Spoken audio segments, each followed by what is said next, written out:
Boa noite, a paz do Senhor a todos. Tá calor aí ou não? Tá quente demais, né, meus irmãos? Mas eu vi uma frase, não sei se faz sentido ou não, mas eu quero compartilhar com vocês, que o calor é a única coisa que mata o vírus do corona, do Covid. Então não reclama do calor não, glorifica aí, meu irmão. Sejam todos muito bem-vindos. É um prazer estar aqui com vocês, trazendo algo, eu falo toda a palavra ministrada, algo que pode mudar as nossas vidas, algo que facilita a nossa vida na terra. Porque nós que somos cristãos, nós temos desafios diários, além dos desafios comuns que as pessoas passam. E o nosso maior desafio é se manter santo perante a presença de um Deus que é santo. E essa noite nós vamos estar aqui meditando em algo maravilhoso. Eu vou já estar pedindo para os irmãos abrir a Bíblia no livro de Números. Nós vamos falar um pouquinho, bem rápido, sobre o controle e o descontrole emocional. E eu queria trazer à luz aqui a vida de um homem que, se não foi o mais, foi um dos mais íntimos de Deus. Aquele que viu as costas de Deus, aquele que conversava com Deus. O próprio Deus falou que conversava com ele tete a tete. A vida de Moisés. Nós somos emoções, nós vivemos em um corpo, mas uma porcentagem muito grande da nossa vida é emocional, né? Você fica feliz, você fica triste, isso é emoção. E essa quarentena nos trouxe um período obrigatório de viver dentro de nossas casas com as pessoas que amamos, né? Aqueles que são casados com mulheres, com maridos, com filhos, aqueles que moram junto e até mesmo veio para Campinas trabalhar, mora junto com os amigos, cada um pensa diferente, cada um age diferente.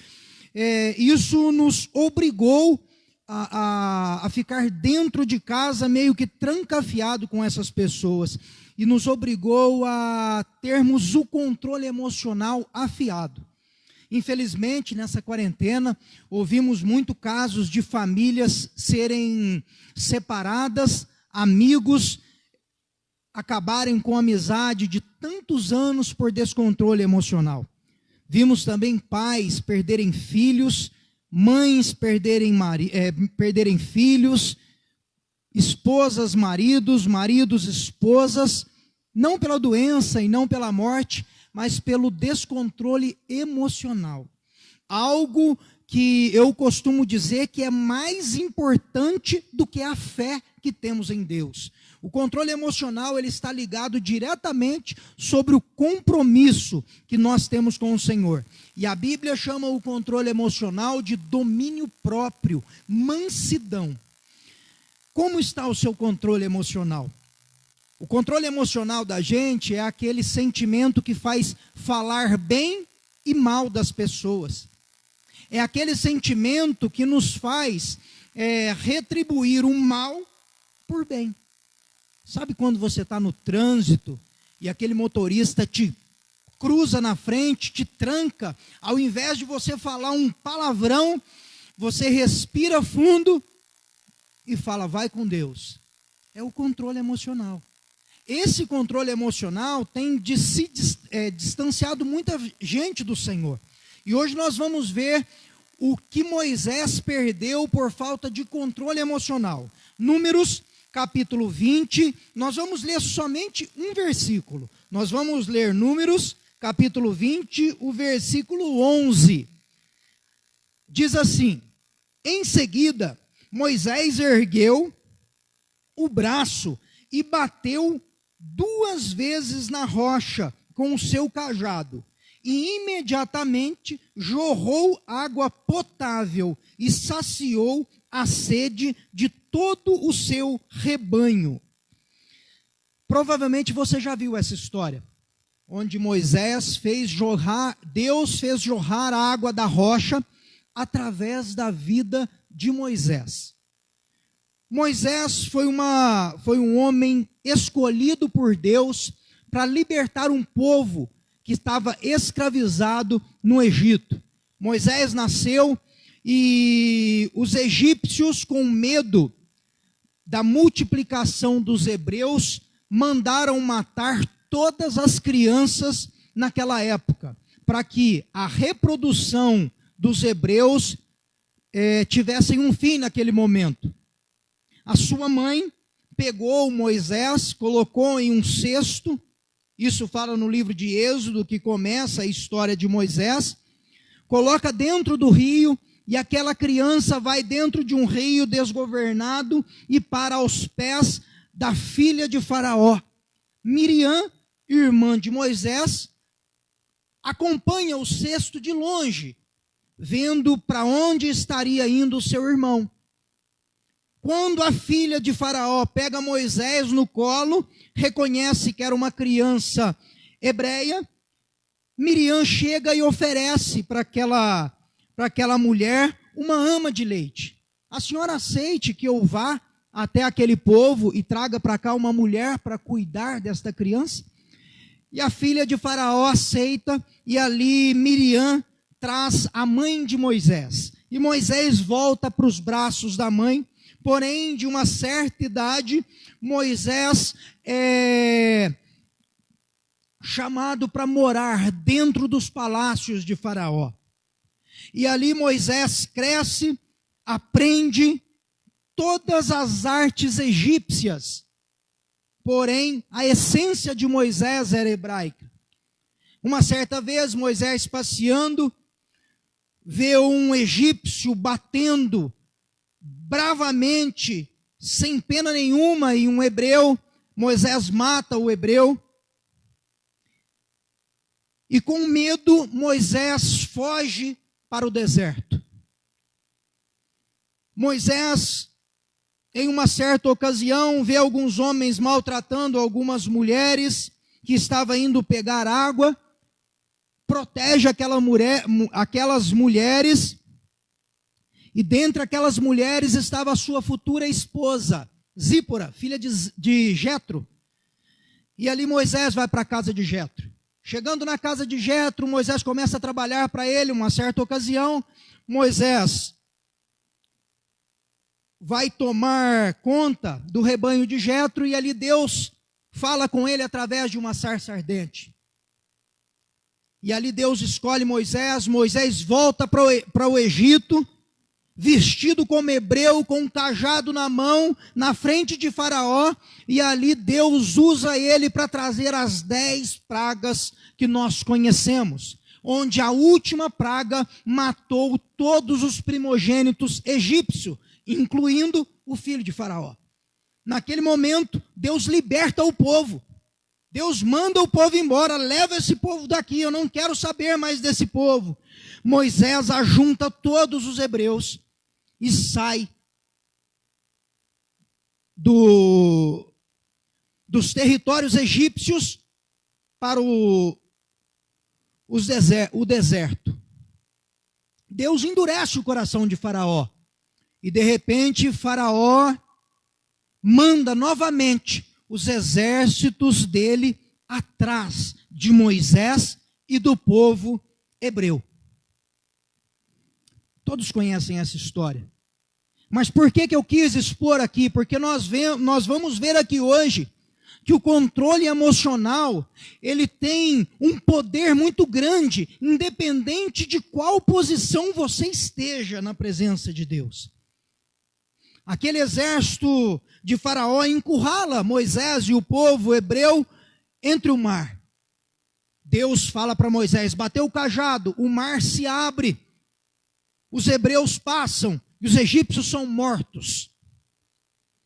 De repente, ao findar aquela coisa, ao olhar para trás, ver o mar se fechar sobre os egípcios, Moisés faz um cântico maravilhoso. Miriam, a sua irmã, que acompanhou o cesto e deu novamente a oportunidade de Moisés voltar para os braços de sua mãe, pega um tamborim e faz uma festa, proclamando o poder de Deus para cuidar do seu povo. E é assim que Deus tem cuidado de mim e de você.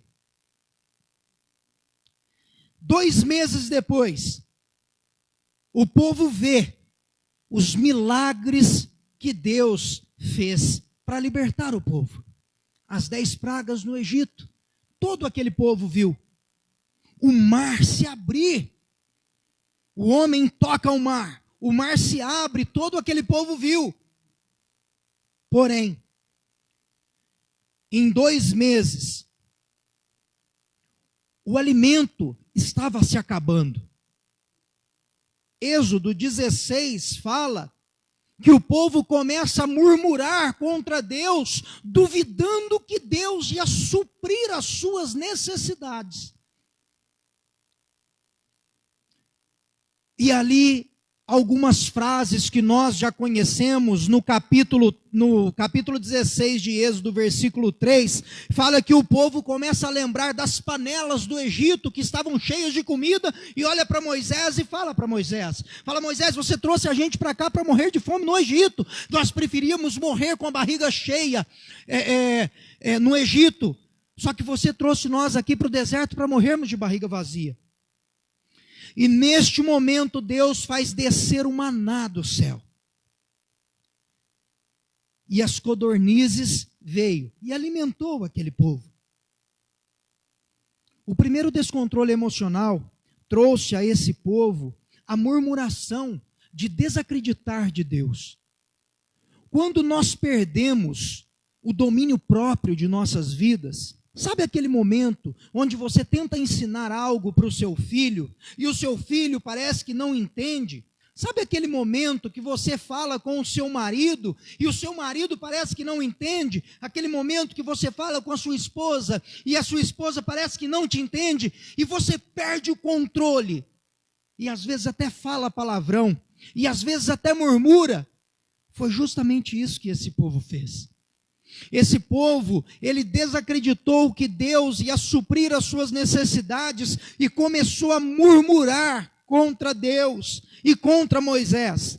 E isso fez com que eles se rebelassem contra Deus e isso começou o estágio para que eles não entrassem na terra prometida. Números capítulo 14, versículo 30, diz: nenhum de vós entrareis na terra que com mãos erguidas, com ato de juramento, prometi dar-lhes para a vossa habitação, exceto Calebe, filho de Jefoné, e Josué, filho de Num. Mas quanto aos vossos filhos, dos quais dizeis que seriam levados como presa, serão eles que farei entrar e conhecerão a terra que desprezastes. Depois desse episódio, todo aquele povo morre. Todo aquele povo que saiu do Egito, a maioria deles morreram e não herdaram a terra prometida, porque não tiveram o domínio próprio sobre as suas palavras e as suas atitudes.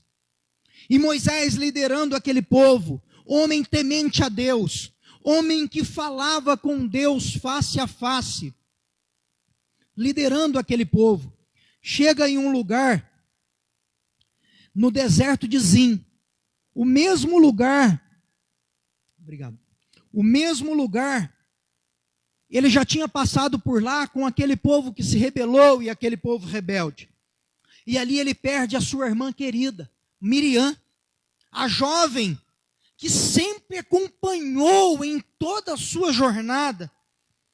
E com o peso daquela carga, com todos murmurando a todo momento, a história se repete no mesmo lugar.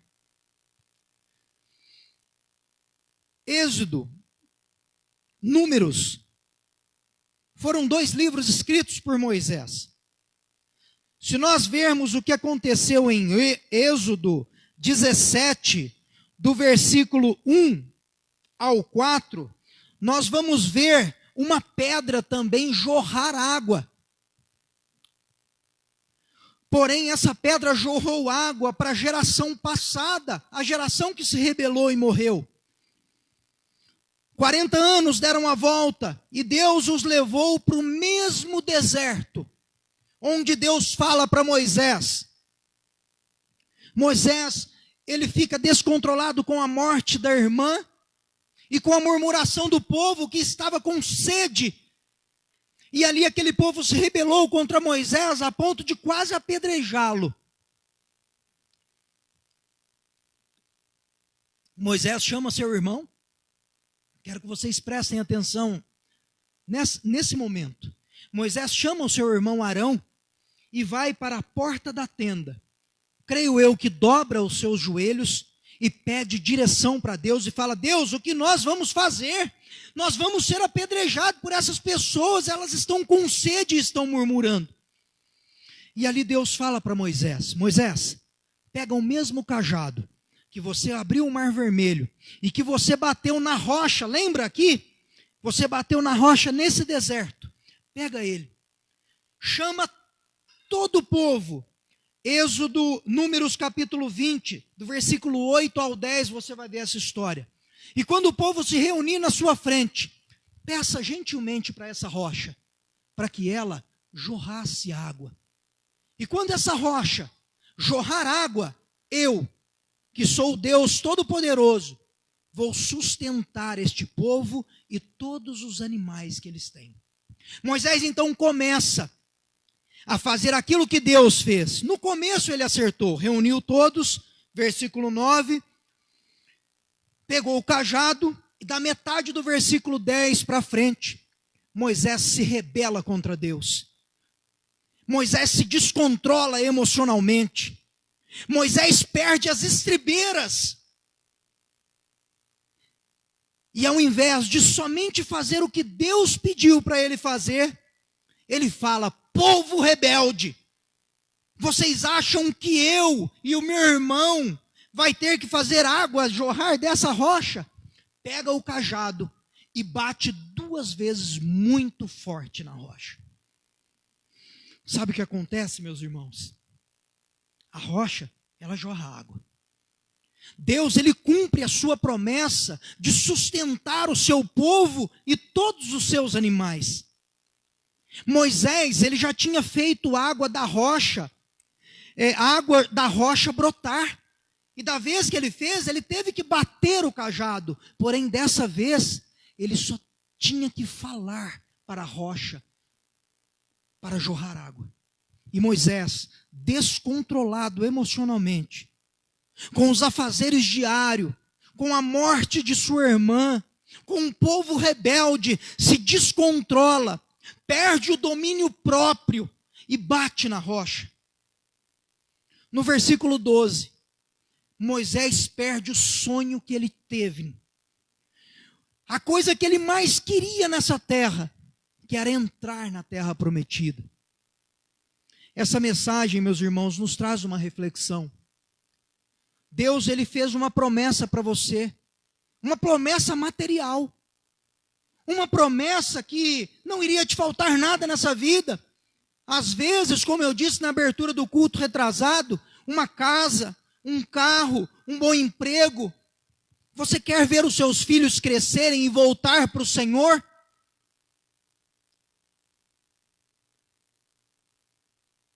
Tenha o domínio próprio.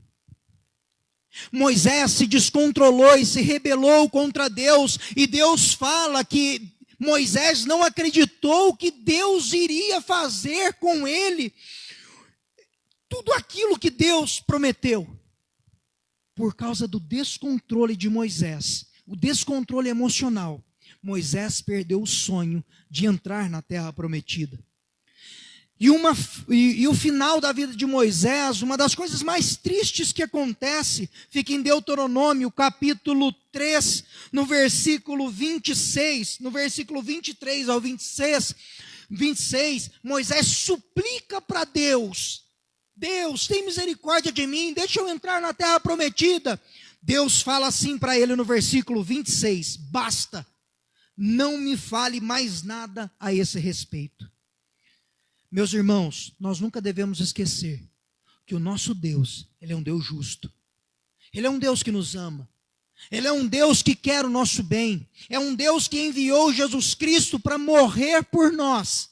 Mas é um Deus justo com a sua palavra. Nesses últimos dias, o descontrole emocional tem destruído o lar. Tem feito mães brigarem com filhos sem motivo algum. Tem feito os filhos se rebelarem contra os pais sem motivo nenhum.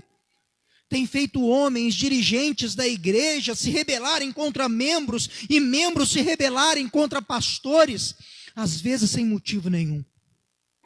Lembre-se, o controle emocional, o domínio próprio, faz parte do fruto do Espírito. E eu quero deixar essa mensagem para você. E quero que você medite. Se Moisés perdeu o sonho que ele tinha nessa terra por causa de um descontrole emocional, quem somos nós? Tome muito cuidado, meus irmãos. Às vezes, você perde algo por falta de segurar somente um pouquinho, respirar fundo, ir ao banheiro, lavar o rosto, sair para fora, respirar fundo e voltar e dizer: calma, está tudo bem. Pense nisso. Medite nessa mensagem e lembre-se, o domínio próprio é o segredo para uma vida constante com o Senhor. Eu agradeço a oportunidade, deixo para você essa palavra, desejo para você uma vida repleta de controle emocional e domínio próprio. Deus abençoe. Em nome de Jesus, amém.